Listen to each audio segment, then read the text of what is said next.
Bom dia a todos. Vamos continuar nosso estudo sobre treliças planas simples. E o que nós vamos fazer agora é a análise das treliças, né? Então, a gente precisa achar solicitação nas barras, porque sem isso eu não posso dimensionar a seção transversal das barras, caso de projeto, ou verificar se a estrutura está ok, né? Dadas as barras e dadas as cargas. Então, eu preciso do método de análise, né? Então, para conseguirmos uma sistemática suficientemente simples e precisa para a análise de treliças, nessa é a primeira estrutura, né, que nós vamos realmente analisar, a gente vai partir de 4 hipóteses simplificadoras. Quais são as hipóteses? O eixo de todas as barras é retilíneo. Se não for um arquiteto, estava tudo certo aqui. Mas nós vamos admitir nas nossas treliças, né, com este método de análise, sistema de análise, que o eixo de todas as barras é retilíneo. Depois, B, todas as cargas externas são aplicadas unicamente aos nós. Veja mesmo, isso aqui é uma coisa primordial, tá? Vocês têm que saber isso muito bem. Isso tem que entrar na sua cachola, né? Todas as cargas externas são aplicadas unicamente aos nós. Não tem carga externa aplicada entre os nós, no meio da barra. Nunca faça isso na sua vida numa treliça. As barras não têm peso distribuído. A gente vai explicar isso aqui, fique tranquilo. E as barras são conectadas pelas suas extremidades por rótulas sem atrito. Então, essas são as 4 hipóteses simplificadoras que vai gerar um modelo simplificado muito bom e muito preciso, e muito fácil, né?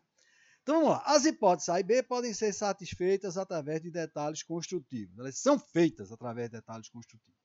Claro, todas as barras são retilíneas e nós vamos fazer com que todas as cargas externas sejam aplicadas ao nó. Então, note que, apesar da hipótese B parecer muito restritiva, ela é naturalmente atendida nas estruturas correntes. Se não, vejamos. Aqui está a nossa coberta, que a gente já acabou de ver, né? Então, aqui está o banzo superior, o banzo inferior, aqui estão as diagonais, aqui estão os montantes ou verticais, e aqui estão os nós.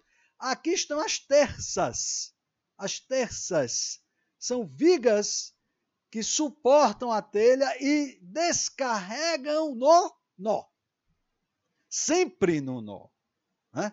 Nunca você vai ver uma terça pelo meio da barra, né? Elas sempre descarregarão a carga do peso próprio de todo mundo, da telha, a sobrecarga que tem na telha, não é verdade? No nó da estrutura.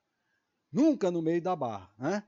Então, isso aqui a gente tem um detalhe, isso aqui é uma terça, usualmente a terça realmente tem seção C, né? Ou seção U, como queira, o americano chama de channel.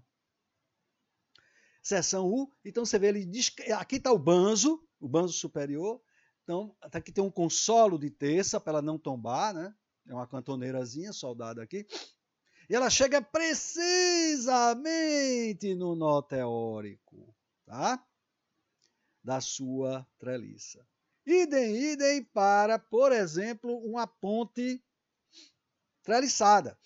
O que é que acontece na ponte treliçada? Eu tenho uma treliça aqui, tenho uma treliça aqui e tenho o que a gente chama de floor beam, ou seja, viga de tabuleiro. A viga de tabuleiro, o que é que a viga faz?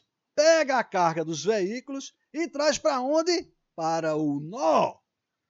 Transmite para o nó, os nós da treliça. Então, essa restrição, essa hipótese não é restritiva, ela é atendida naturalmente pelas pessoas que sabem o que estão fazendo. Você sabe logo. Sim, aí vamos lá, eu vou dizer isso depois disso. Então, é de primária importância não aplicar cargas entre as extremidades das barras. Então, você vê logo quando uma treliça não foi feita por engenheiro, foi feita por serralheiro, ele bota, por exemplo, a chegada do pilar na treliça no meio de uma barra. Não cai porque não tem carga, né? A carga que ele pega é uma telha safada de alumínio, é o peso de um peru gordo, né? Então não tem problema, tá certo? Mas se tiver carga mesmo, rompe, né? Então você vê logo que uma estrutura não foi projetada quando você tem carga externa aplicada no meio da barra, né? A hipótese C, que a barra não tem peso distribuído, obviamente não é rigorosa, né? Agora, considere o seguinte, eu não desprezo o peso próprio da barra. Eu apenas divido em 2 e concentro nos nós. Tá? Na nossa religião de engenharia estrutural, jogar a carga fora é uma das maiores pecados. Agora, o peso próprio da barra é muito menor do que a carga externa. Normalmente, isso é da ordem de 10%. Então, o erro que eu estou cometendo é de não considerar a distribuição uniforme do peso da barra é desprezível. Né? Então, isso não tem problema. Agora, vamos para essa hipótese aqui. As barras são conectadas pelas suas extremidades por rótulas sem atrito. Bom, as treliças usuais não temos articulações sem atrito e sim ligações soldadas. Vamos dar uma olhada aqui como é que são as nossas conexões. Então, ó, você tem aqui a diagonal e aqui o montante ou vertical chegando aqui no banzo, que é são todas compostas por 2 cantoneiras, tá vendo? E aqui tem uma chapa de nó. Então você vê aqui é soldado, soldado, soldado. Aqui também, soldado, soldado, soldado. Aqui também tudo soldado. E aqui, velho, essa conexão a gente vai ver que isso aqui tem que ter um cuidado especial com esse tipo aqui de conexão do banzo superior com o banzo inferior, mas também é tudo soldado. Né? Então não tem de rótula sem atrito, não tem nada. E agora? Bom, é fácil, eu não digo, já foi mostrado inúmeras vezes, né, tanto teoricamente quanto experimentalmente, que, 2 pontos, desde que os eixos baricêntricos das barras concorram no nó teórico, o erro cometido é desprezível. Ou seja, isso aqui é o que é a parte teórica. Quando eu for fabricar essa treliça, o que é que eu tenho que fazer? Então tem essa barra que é uma cantoneira. O eixo baricêntrico dela é esse aqui, ó. É mais perto aqui da aba. Aqui também, uma abazinha aqui, tá vendo? Isso aqui é uma seção T, o eixo baricêntrico é aqui embaixo, porque tem uma flange aqui embaixo. Então aqui estão os eixos baricêntricos. Então você tem que fabricar a sua estrutura. Isso dá um trabalho. Isso dá trabalho. Colocar no chão marcado de tal forma que você vai colocar as barras de tal forma que os eixos baricêntricos das barras concorram no nó teórico da treliça. Isso está nos desenhos estruturais, é claro. Isso dá trabalho? Dá. O serralheiro vai fazer isso? Não. Né? Então você vê isso aqui de forma... Vamos estudar já esse nó? Esse nó dá um trabalho, hein, cara? Eu já vi situações onde esse nó o serralheiro fez errado. O quê? Porque dá trabalho, tem uma chapa aqui, tá vendo? Tem coisa complicada. Ele não fez isso, soldou direto, aí deu um problema enorme na treliça. A treliça, em vez de cair, está querendo subir, mas eu não tenho tempo para discutir isso aqui. Nas aulas presenciais eu até fazia uma brincadeira, mas aqui não dá para a gente discutir, não. Vamos lá. Então veja aqui, aqui estão os nossos banços, né, formados por 2 cantoneiras. Aqui está a chapa de nó, fica entre as 2 cantoneiras. Então veja que ele jogou as diagonais de tal forma que elas concorrem no nó teórico, com os dos banzos superior e inferior. Isso dá trabalho. Isso aí só será feito se você tiver projeto feito por engenheiro. Feito por serralheiro não vai. Isso aqui são os centroidal axes, né, ou eixos baricêntricos, tá vendo? Então, isso aqui é feito no projeto dessa maneira. Né? Então, como eu disse a você, esse cara aqui dá problema para fazer. O serralheiro não vai fazer nunca. Né? Veja que dá problema para fazer. Olha como é que ele fez aqui. Ele teve que botar uma chapa de nó, continuar parar esse aqui, de tal forma que esse eixo baricêntrico, junto com esse baricêntrico, com o eixo do pilar, concorram exatamente nesse ponto. Então, isso aqui obviamente dá trabalho, tem que fazer essa chapa, tem que ver essa coisa toda. Isso custa caro. O cara soldou direto, um no outro. Óbvio que deu problema, deu essa densidade enorme. Aqui tem que ser feito esse detalhe. Então, isso dá trabalho para ser feito. Né? Isso dá trabalho. Muito bem. Então, desde que nós temos todos esses cuidados, essas 4 hipóteses são suficientemente satisfeitas. Então, o que é que ocorre? como resultado dessas quatro hipóteses. Como resultado das quatro hipóteses, resulta que cada barra de uma treliça é uma barra em equilíbrio sob a ação de apenas duas forças. A gente já viu isso, eu não tenho nem para mostrar a você as primeiras aulas nossas, quer dizer, quando eu tenho uma peça em equilíbrio sob a ação de apenas duas forças, o que é que tem que acontecer? A linha de ação das forças tem que ser a reta que une os pontos de aplicação. Então, a linha de ação das forças tem que ser a reta que une os pontos de aplicação. E as forças têm que ser iguais e contrárias. Né?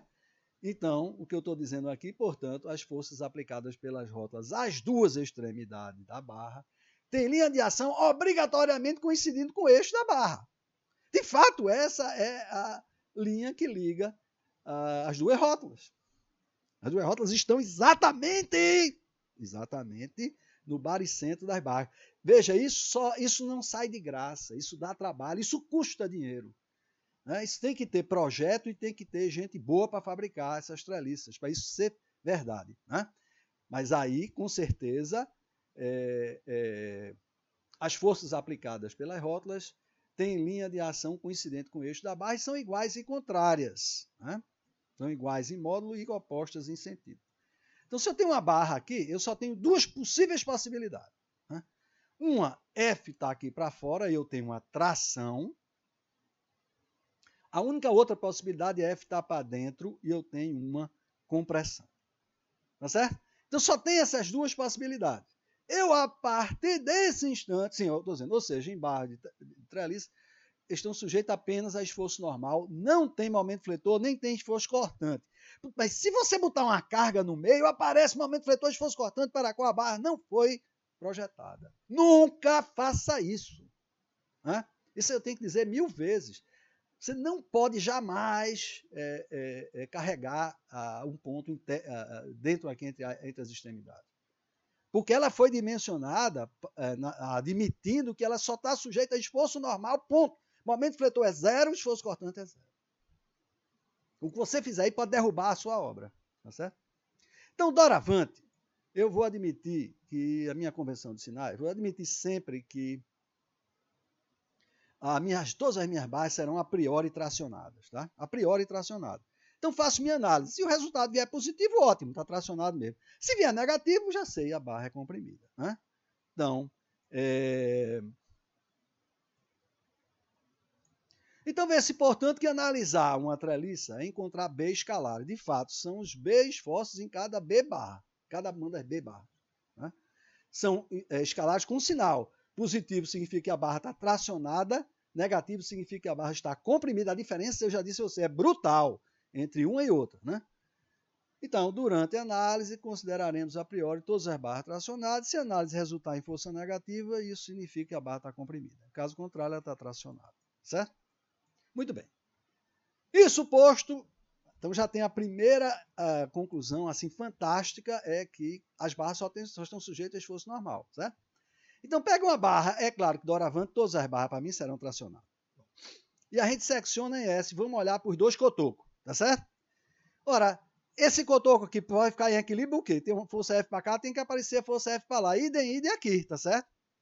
Então veja, no cotoco, em tudo que você corta uma barra, na seção do corte tem que aparecer o esforço normal da barra. E como a gente está admitindo que a barra a priori está tracionada, essa força tem que ser no sentido para tracionar a barra que está entre a seção de corte e o restante, né? E o cotoco, né? E o nó remanescente. Né? Então sempre você vai ter que colocar no sentido de tracionar o pedaço de barra, o que eu vou chamar o cotoco. Cotoco de barra, isso aqui é o cotoco de barra, tem que ficar tracionado. Né? Então, esta é a maneira de transformar forças internas, que são os esforços normais nas barras, que são as incógnitas que me interessam, em forças externas, e aí eu posso usar a equação de equilíbrio. Né? Eu estava dizendo a você, eu era cobra em física, estudei para burro física, e teve um problema com a treliça. Cadê que eu conseguia? Eu não bolei isso aqui, não consegui bolar isso aqui.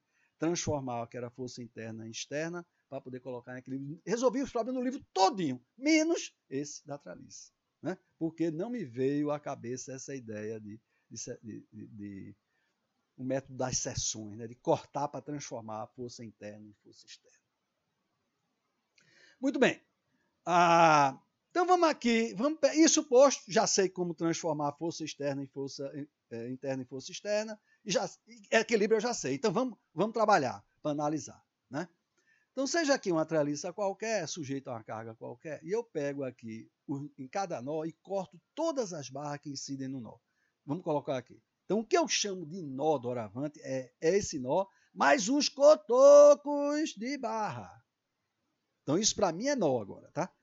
É esse animalzinho mais o cotoquinho de cada uma das barras. É claro que em tudo que eu corto aparece o esforço normal. E eu estou admitindo o quê? Que é de tração. Então está puxando o cotoco, claro? Então está puxando o cotoco, né? Ora, se a treliça como um todo está em equilíbrio, este nó, eu insisto, quando eu chamo de nó, é nó teórico mais os cotoquinhos, né? Esse cara tem que estar em equilíbrio. Todos os nós têm que estar em equilíbrio. Né? Ora, mas esse aqui é um sistema de forças coplanar, é claro, mas concorrente. Eu só tenho duas equações de equilíbrio. Então, lembrado, né? Em geral, tem 3 equações da estática no plano, só que quando você tem sistema de forças ou concorrentes ou paralelas, você só restam 2 equações. Então, aqui, estas forças sempre tem que fazer somatório de f igual a 0, fx igual a 0, somatório de f igual a 0. Em todos esses nós que eu cortei, todas essas forças vão ter que satisfazer a essas equações. Né? Então, o sistema de força é concorrente, teremos 2 equações da estática, então o número total de equação da estática é 2 vezes o número de nós. 2 vezes o número de nós. E qual é o número de incógnitas? Bom, eu tenho B barras, são os esforços normais que eu estou procurando, mas também tenho R incógnitas reativas, são reações de apoio, certo? Então, o número de equações é 2 vezes o número de nós, o número de incógnitas é o número de barras mais o número de incógnitas reativas. Essas são todas as minhas incógnitas e todas as minhas equações. É claro, se o número de equações for igual ao número de incógnitas, eu tenho uma estrutura isostática. São suficientes as equações da estática para resolver a estrutura. Se 2n for menor do que B mais R, aí você tem menos equações, porque 2n é o número de equações, né? O número de equações é menor do que o número de incógnitas. A estrutura é hiperestática, sinto muito, só com as equações da estática você não consegue resolver, você vai ter que adicionar, né, equações adicionais de deformação. Então tem que suplementar as equações da estática com uma equação de deformação. Então veja que deformação e cálculo de força foi dito como eram 2 objetivos das ciências materiais diferentes, mas na realidade elas são intimamente ligadas, né? Agora, se 2n é maior do que B mais R, acende uma luz vermelha piscante enorme. Porque quando você tem mais equação do que incógnita, sua estrutura é hipostática, ela não é uma estrutura, é um mecanismo. Saia de baixo, corra. Significa que a sua estrutura é instável, tá? No caso particular de treliças planas simples, simplesmente apoiadas, então pega aqui uma treliça planas simples, simplesmente apoiadas, o número de incógnitas reativas é 3, tá? Então, o número de incógnitas reativa é 3. E, no caso de treliças planas simples, a gente viu que, se adicionar a cada novo nó, adiciona 2 novas barras, 2n é B mais 3, meu amigo. Então, 2n é B mais 3, mas é exatamente 3 é o R, então é exatamente B mais R. Então, 2n é igual a B mais R, ou seja, a minha estrutura é isostática. Então, treliças planas simples, simplesmente apoiadas, são isostáticas e eu posso encontrar todas as minhas incógnitas usando única e exclusivamente as equações da estática. Essa foi a primeira estrutura realmente importante que o homem criou do nada, teoricamente, construiu, projetou e executou. Né? Tem um modelo de análise muito simples. Né? Então, modelo de análise, métodos de análise.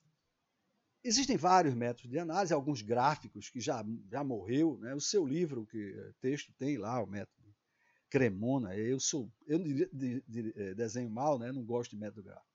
Mas nós vamos ver 2 métodos de análise de treliça manuais, importantíssimos, porque muitas coisas da engenharia estrutural são modeladas como treliças. Em concreto armado tem um método das bielas e tirantes, que é a treliça. Então isso aqui é importantíssimo para quem for engenheiro estrutural. Então, existem 2 métodos manuais que nós vamos ver. Eles não são separados, você vai ver, eles trabalham em conjunto, nós vamos ver separadamente, mas eles trabalham aqui uma simbiose, tá? 2 métodos. Método dos nós, que é o método de Kuhlmann, e o método das seções, que é Ritter. Né? Esse cara é um engenheiro professor, né, da universidade, mas engenheiro projetista, suíço, cujas contribuições para a engenharia estrutural foram imensas. Né? Então, é uma pessoa fantástica. Né? Bom, então vamos ver primeiro o método dos nós. Vamos atrasar isso aqui. O método dos nós é investigar o equilíbrio de cada nó. E aí eu vou ter 2 equações e posso matar 2 incógnitas. Essa é a história. Né? Então eu uso o equilíbrio dos nós para encontrar no máximo 2 incógnitas. Então eu tenho que começar por um ponto onde tem apenas 2 incógnitas, e depois achar e depois seguir calculando onde só tiver no máximo 2 barras com forças desconhecidas. Né? Obviamente, vamos fazer o exemplo, você vai ver isso. Então, a primeira coisa que eu tenho que fazer é seccionar todas as barras que incidem em todos os nós. E vamos admitir, a priori, que as barras estão tracionadas. Então,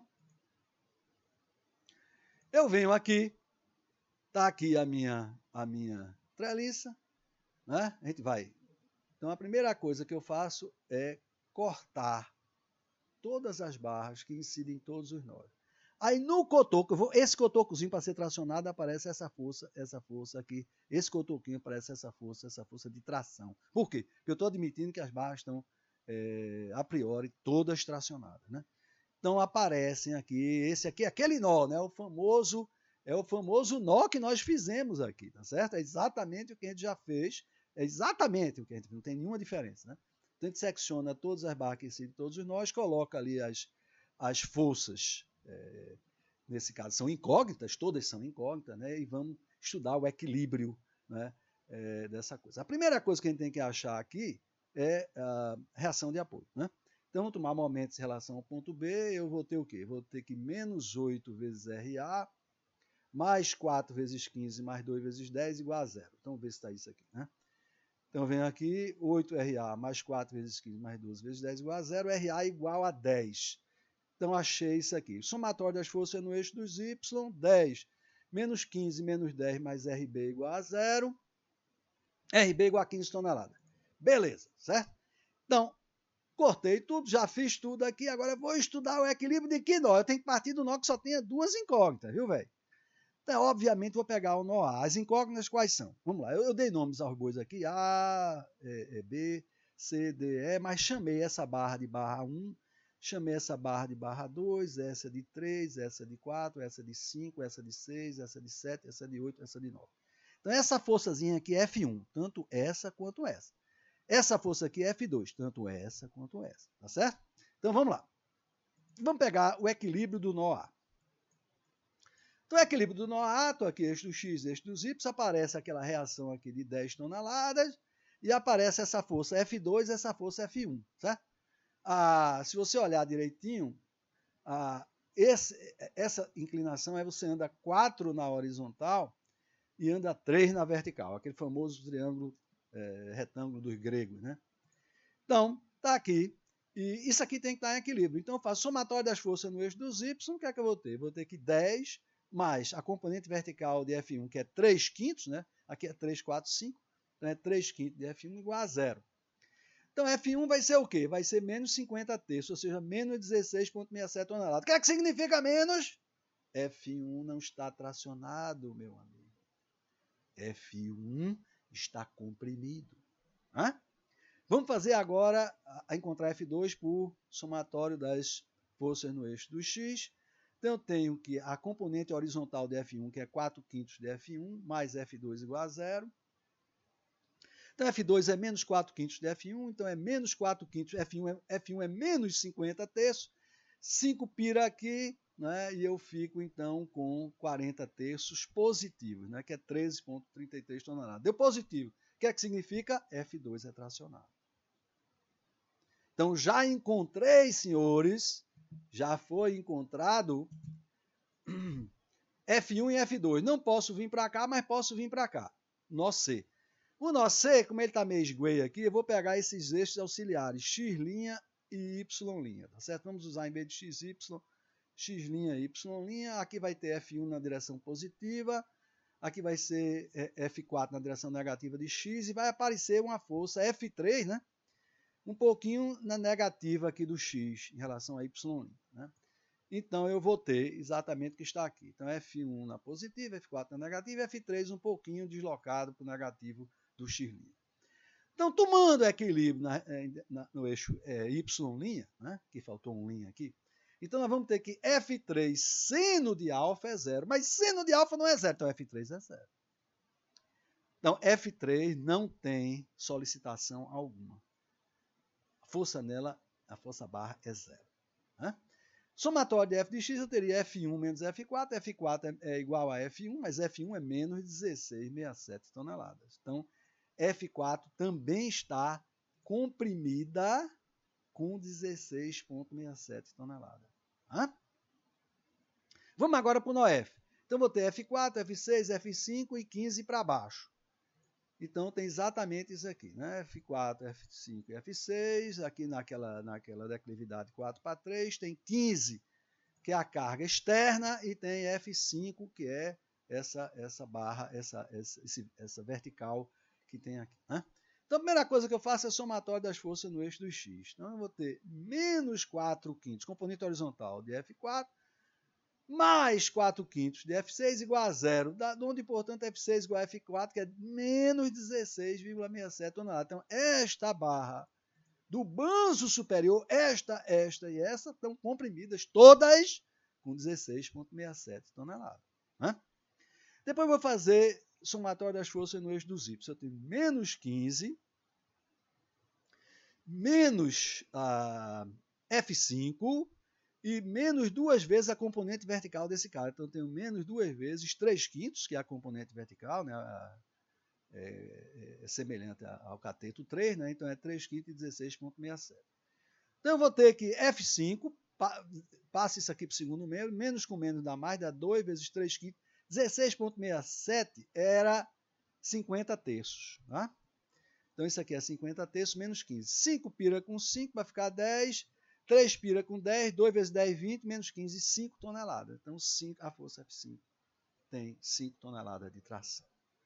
Então, veja que realmente é um método simplório, né? Simplíssimo. Mas vamos fazer algumas observações. A primeira observação é, note que o banzo superior, F1, F4 e F6, estão todos com 16 menos 7, está todo comprimido. E o banzo inferior, F2, está todo tracionado, ó. Esse animal está todo comprimido e esse cara está tracionado. Isso é alguma surpresa? Não! É claro que não. Essa treliça nada mais é do que uma viga simplesmente apoiada sujeita a essas cargas, no meio do vão.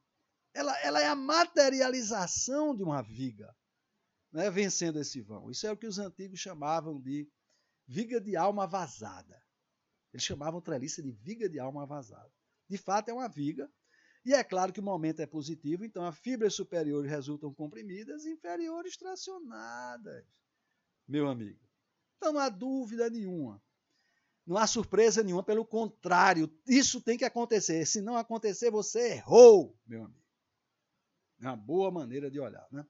Outra coisa é que essa barra cedeu, deu força zero. Aí o animal tem ideia, vamos economizar, vamos eliminar essa barra. Primeiro que se você eliminar essa barra, pode ter que apareça aqui uma carga, aqui que não está mostrado uma outra condição de carga, né? Pode ser que apareça uma carga aí. Mas o pior não é isso não. Ao você eliminar essa barra, esta barra comprimida do banzo superior duplica de comprimento.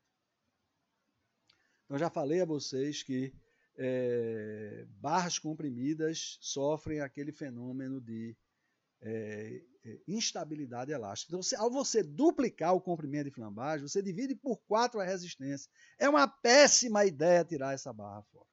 Certo? E, finalmente, é meio estranho realmente que essa barra 5 deu tracionada. Né? Essa barra 5 deu tracionada. Como é que é possível isso? Você está encaicando para baixo e 5, em vez de reagir, está tracionando também? Que história é essa? É muito fácil de explicar isso. Se fosse só por essas 15 toneladas, não tivesse mais nada, Quem pegava essas 15 toneladas é esse bando superior, o bando superior, só essas duas águas do bando superior. Aqui apareceria força zero. Essa tração de 5 toneladas aqui na barra 5 vem porque você encaica esse nó para baixo, que encaica esse nó para baixo e traciona essa barra. Ok? Então veja como não é fácil você, a priori, ter certeza se uma barra está comprimida ou tracionada.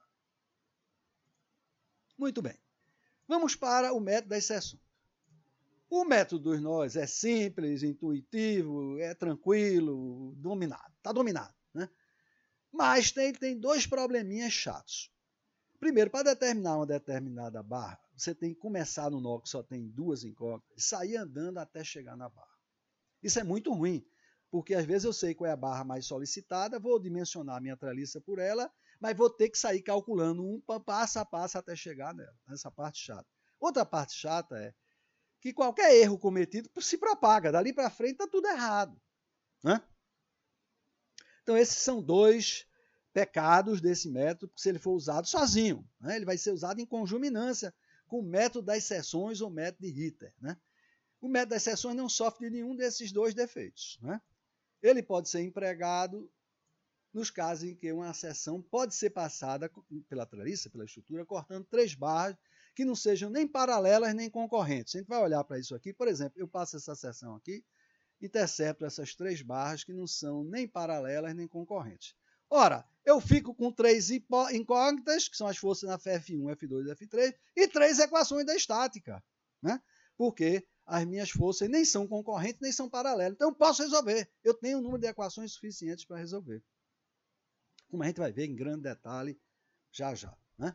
Então, outra coisa importantíssima é, por exemplo, se eu for calcular a força em 3, eu posso calcular na interseção da linha de ação das outras duas incógnitas. Então, essas duas incógnitas não entram na equação de momento, fica uma equação limpa nessa incógnita. E mesmo que eu tivesse errado nessas barras, não afetaria o meu cálculo. Né? Então, é o que ele está dizendo aqui, em particular, o equilíbrio do momento das forças em relação ao ponto de cruzamento das linhas de ação das forças das duas a duas, né, permitirá encontrar uma incógnita por equação independente das outras duas. Como a gente vai estudar isso? Então, isso fica melhor explicado estudando, é claro, essa treliça aqui. A gente quer encontrar as forças nas barras 1, 2 e 3. Essa aqui é um exemplo copiado de um livro americano e cada uma dessas barras vai usar uma técnica diferente, tá certo? Então, muito bem. A primeira coisa, é claro, é o cálculo da reação de apoio. Eu só preciso dessa reação em A. Então, eu estou no momento em relação ao ponto E, vou ter menos 24 vezes RA, mais 18 vezes 12 mais 20, mais 12 vezes 8 mais 40, mais 6 vezes 40 igual a 0, RA igual a 58 toneladas. RE eu não preciso. Tudo bem. Então, passemos essa seção 1, 2, 3, né, que secciona as barras 1, 2 e 3, e estudemos o equilíbrio da parte da estrutura que fica à esquerda dessa seção. Então, ou seja, aqui eu devia achurar, eu não achurei porque ia complicar esse desenho. Eu vou achurando aqui, imagine que isso aqui está achurado. Se a estrutura como um todo está em equilíbrio, meu colega, esse pequeno subsistema aqui que está com essa achura virtual que eu estou fazendo, tem que estar em equilíbrio. Então, esse animal tem que estar em equilíbrio. Né? Então, vamos estudar o equilíbrio do animal. O cálculo da força F3 é só tomar momento no ponto de cruzamento das linhas de ação das outras duas barras, de F1 e F2, que é o ponto H. E tudo que eu tomo momentos, veja, eu só estou estudando o equilíbrio dessa parte aqui que está achurada aqui, certo? É tudo isso aqui, mais esses 2 negocinhos. Acabou. 3 negocinhos. Né? Então, eu tomo momentos em relação ao ponto H, o que é que vai acontecer? Eu tenho 8 metros vezes F3, né, que é essa altura, né, que era 8 metros, né, que é 8, 2,5. Então, eu tomo 8 vezes F3 menos 58 vezes 6 igual a 0. F3 igual a 43,5 toneladas. É uma dificuldade enorme para calcular essa força, né? Enorme, fantástica, né? Encontramos tranquilamente a força F3, que é tracionada, e é claro, deve ser, né? Porque você tem aqui novamente como se fosse uma viga vencendo esse vão, isso aqui dá um momento positivo. É óbvio que o que está aqui do banzo inferior tem que estar tracionado e o que tiver no banzo superior tem que estar comprimido. A gente já sabe disso. Tem que ser, se não for, está errado. Né? Vamos calcular agora exatamente a força no banzo superior. Então, eu tomaria momentos em que? No ponto de encontro das outras duas incógnitas da seção de Rita. Quero calcular F1, acho o ponto de encontro de F2 com F3, que é o ponto C. Esse ponto C era da treliça principal, mas agora está o resto do universo. Ele não faz parte da nossa estrutura. Então, calcular o momento em relação ao ponto C. Ótimo. Vai matar, só vou ter momento em F1, essas outras forças vão dar momento, mas o cálculo do momento em F1 ia ser complicado, né? Para achar o braço de alavanca. Então, eu uso do que eu tenho direito. O que é que eu tenho direito? Eu tenho direito a deslizar uma força ao longo da sua linha de ação para onde eu quiser. Isso não vai afetar o momento. Nós vimos isso na primeira aula, na segunda aula. Então, eu saio com F1, deslizo e boto aqui para o G. Por que em G? Porque eu já sei a geometria. Aí decomponho a força em F1x e F1y. Por quê? Porque só F de 1x vai dar momento em relação ao ponto C. Tá? Então, naturalmente, na verdade, eu vou pegar essa equação de equilíbrio, vamos ver ela aqui. Então, eu vou tomar momentos em relação ao ponto C. Então, eu vou ter o quê? Eu vou ter, não sei como é que eu escrevi essa equação, começou com positivo. Então, vamos ter 6 vezes 12 mais 20, menos 6 vezes 58, menos 10,5 F de 1x. Né? Então, 6 vezes 12 mais 20, mais 12 vezes 58, que é a reação de apoio, né? Que é a reação de apoio. Então, 12 vezes 58, menos, né? Negativo.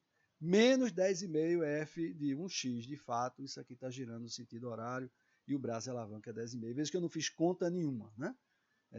Para encontrar o braço de alavanca. Então, resolvendo isso aqui, dá F de 1x igual a menos 48 toneladas. Ah, encontrei fácil. Mas não é isso que eu quero, meu amiguinho. Eu quero é o valor da força em F1, não quero F de 1x. Então, o que nós vamos fazer é dizer o seguinte, colega. Eu vou dizer que esse triângulo das forças é semelhante a esse triângulo geométrico dessa barra.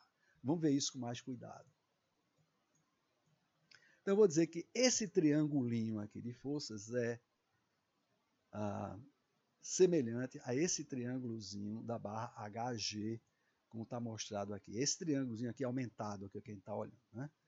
Então, aqui é o comprimento total da barra, LHG, aqui é 6 metros, aqui é 12,5, aqui dá F de 1x, F de 1y, F1. Então, eu digo que F1 está para L de HG, assim como F de 1x está para L de HGx, que é 6 metros. Então, daqui eu tiro que F1 é F de 1x vezes L de HG sobre L de HGx. Então, isso aqui é dito da seguinte força. A força numa barra é igual à sua componente horizontal, mutatis mutandis vertical, multiplicada pela razão do comprimento total da barra para a sua projeção horizontal, mutatis mutandis vertical. Se isso aqui fosse uma componente vertical, você mudava apenas onde está horizontal, bota vertical, tá? Então, F1 é F de 1x vezes o comprimento da barra dividido pela sua projeção horizontal. Então, F de 1 vai ser F de 1x, que é menos 48. Não esqueça o sinal. Não esqueça o sinal. Tá? Vezes o comprimento dessa barra, que é um triângulo retângulo com cateto 6 e 2,5. Então, raiz quadrada de 6 ao quadrado mais 2,5 ao quadrado, dividido pela projeção horizontal, porque a força era horizontal. Tá? Porque aqui é uma força horizontal, a componente horizontal. Isso dá menos 52 toneladas. De fato, obviamente, não é, o banzo superior está, como devia, se não fosse, estaria errado, comprimido. Né? E, finalmente, o cálculo da força F2. Aí, veja, o cálculo da força F2, a ideia, digamos assim, básica do método de Rita seria encontrar, da método das seções, tomar momentos em relação ao ponto de encontro das outras duas seções de Rita. Aí seria um ponto aqui, ó. Não está legal, né? Isso aí não consegue fazer. Pior ainda seria se esse banzo fosse horizontal. Aí o encontro dos dois seria no infinito. Então, nesses dois casos, o que é que eu faço? Eu tomo a somatória das forças no eixo do x igual a zero, ou no eixo dos y igual a zero. E posso usar? É óbvio que eu posso usar. Eu posso usar qualquer equação de equilíbrio, entenda? Eu não sou obrigado a usar a equação de momentos, não. Esse problema foi feito exatamente para chamar a sua atenção ao óbvio.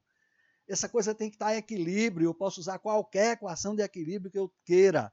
Nesse caso, o que é mais conveniente para mim? Somatório das forças no eixo do x igual a zero. Então, vou ter que f de 1x mais f2x mais f3 igual a zero. Então, f de 1x mais f2x mais f de 3 igual a zero. F de 1x já era menos 48 toneladas, né? Que foi o que a gente viu aqui, né? F de 1x já era menos 48 toneladas. F3 já calculou que é 43,5 e fica F de 2x aqui. Então, F de 2x vai ser 48 menos 43,5, que é 4,5 toneladas. E quem é o F2? Aí é a mesma história. A força numa barra é sua componente horizontal ou vertical, nesse caso horizontal, multiplicado pela razão do comprimento total da barra sobre sua projeção horizontal. Ora, o comprimento total da barra é a raiz quadrada de 6 ao quadrado mais 8 ao quadrado. E sua projeção horizontal é 6 metros. Então, isso aqui fica a raiz quadrada de 6 ao quadrado mais 8 ao quadrado, dividido por 6, isso aqui dá 7,5 toneladas. Né? Então, você vê que o método de Ritter, né, ele se aplica, né, exatamente quando você quer saber uma determinada barra. Né? Então, você corta aquilo ali. Se você conseguir cortar, e nós vamos ver vários exemplos na próxima aula, você vai conseguir cortar e calcular esses esforços. Né? Agora, sempre uso a Ritter ou sempre uso nó? Nada disso, amigo. Eu vou usar os dois misturados de forma completamente informal, mas isso vocês vão ver na próxima aula. Obrigado.